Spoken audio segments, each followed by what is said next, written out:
Bismillahirrahmanirrahim. Assalamualaikum warahmatullahi wabarakatuh. Baiklah, kami dari kelompok 3 akan menjelaskan materi tentang pemisahan berat jenis. Sebelum itu, kelompok 3 terdiri dari 5 orang.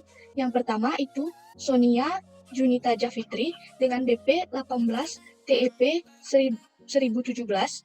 Khairunisa saya sendiri yaitu dengan BP 18 TPB 1029. Yang ketiga itu Edo Saputra dengan BP 18 TEP 1032.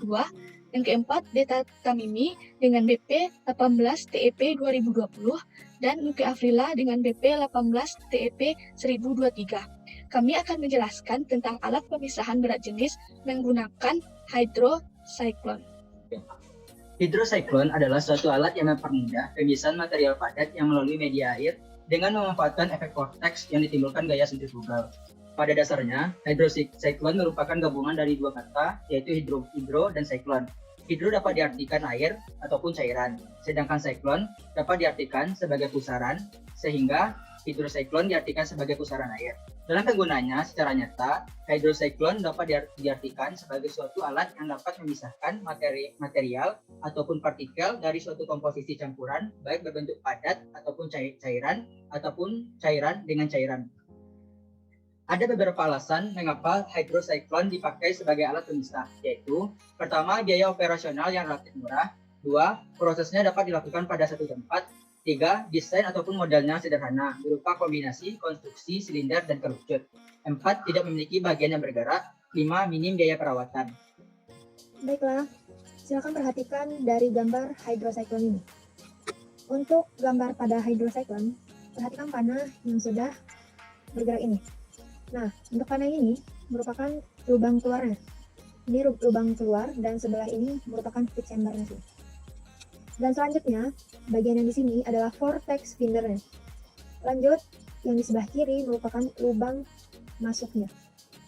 Next, yang bagian bawah ada bagian kerucut di sini.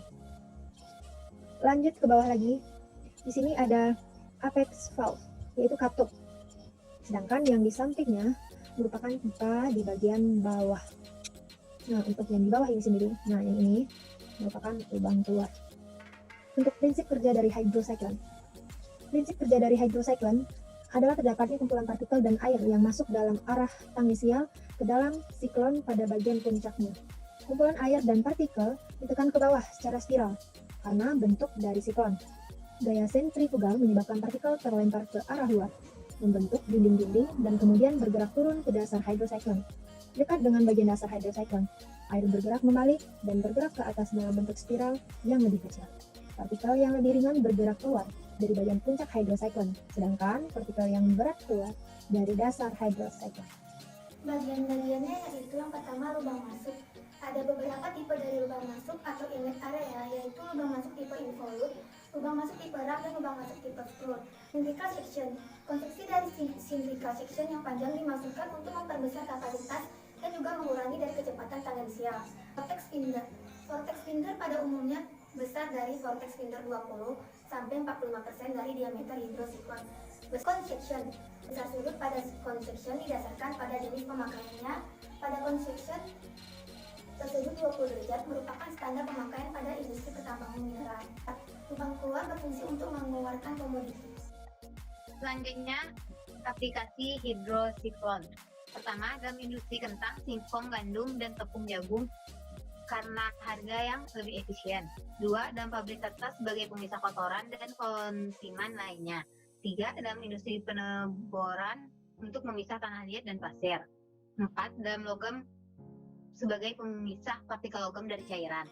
5, untuk menghilangkan partikel pasir dan lumpur untuk keperluan irigasi tetes.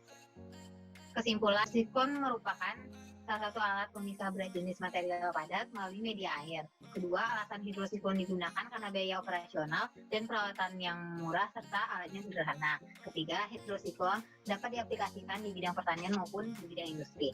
Sekian video dari kami ucapkan terima kasih. Wassalamualaikum warahmatullahi wabarakatuh.